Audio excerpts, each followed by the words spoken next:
Right, how's it going, people? If you've been watching my YouTube channel lately, you'll know that I've just recently ventured into the EcoFlow stream plug-in solar system, and I bought the EcoFlow smart meter so that I can regulate the power coming in from my mains grid power, and obviously what could potentially be going out back to the grid from my solar panel, or like from my excess solar.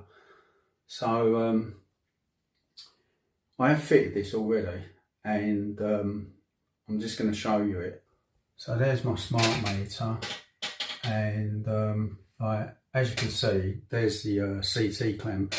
These are for the three phase, these two here, that would be L2 and L3. And then obviously we've got L1, which is for single phase.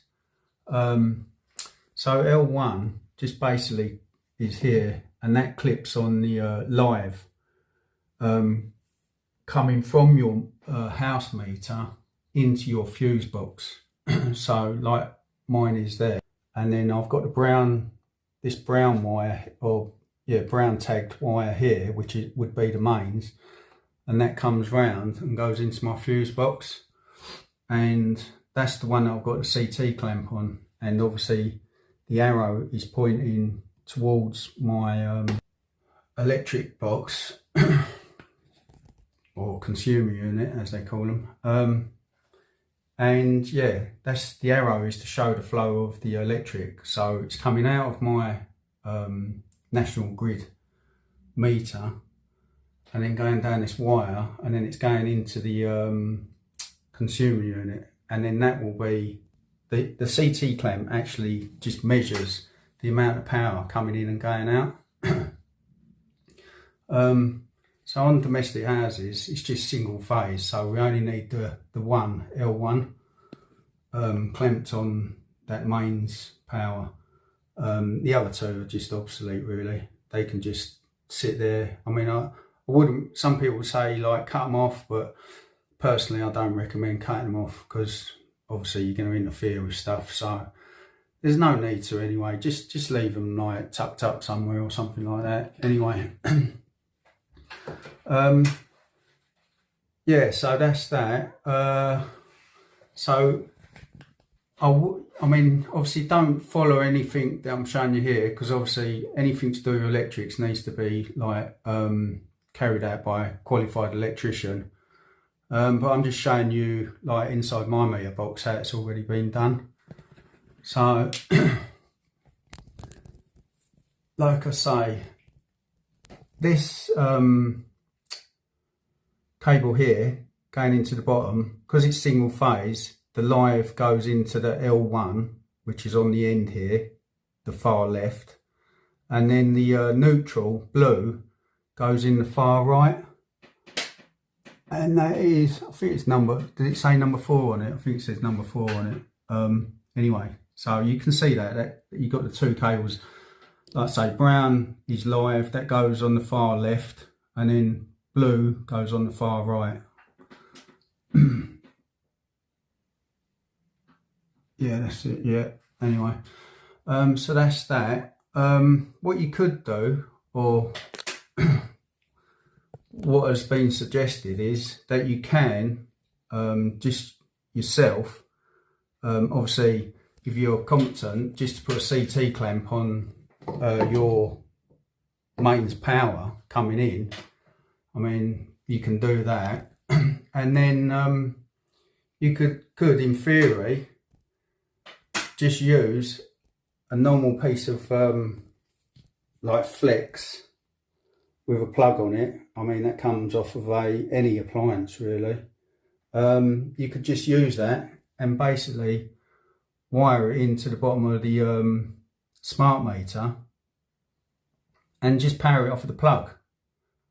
And you don't have to be a qualified electrician to wire a plug into a smart meter. These things don't, the smart meter doesn't even have to be in your fuse box. All you need, the only thing that needs to be in the fuse box, or obviously near the fuse box, is the CT clamp. And that, I mean, that could go anywhere, the CT clamp, as long as it's like the power coming in.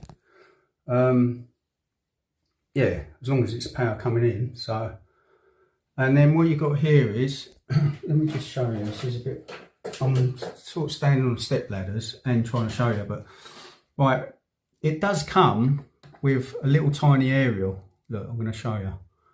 This little aerial, right, screws into the top here, into there. But you also get this other aerial, which has got a wire. It's a wire. It plugs in the same here, like the little one. So you take the little one out, you put the plug the wire in, and then you run the wire around wherever you want it. So this is the other end of it. It's just like a car aerial, really. It just gives you a longer range. So being as my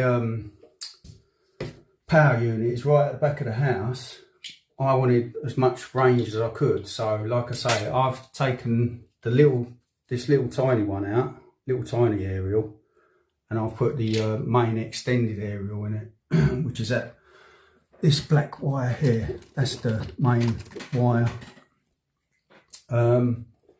This other cable is a communication cable, and that's just basically for the CT clamp, so that's straightforward. That's all just plug and play. All of that is just plug and play, really. Like I say, the only thing that really needs to that you need to go near a wire with is obviously your CT clamp, and that just goes on the mains. But I mean, most electrical boxes, the mains wire's just exposed anyway. The one that comes in can be anywhere, you know what I mean? So you just got to basically find yours. And mine's there anyway. But right, so that's about it for the minute. Let's just spin you back.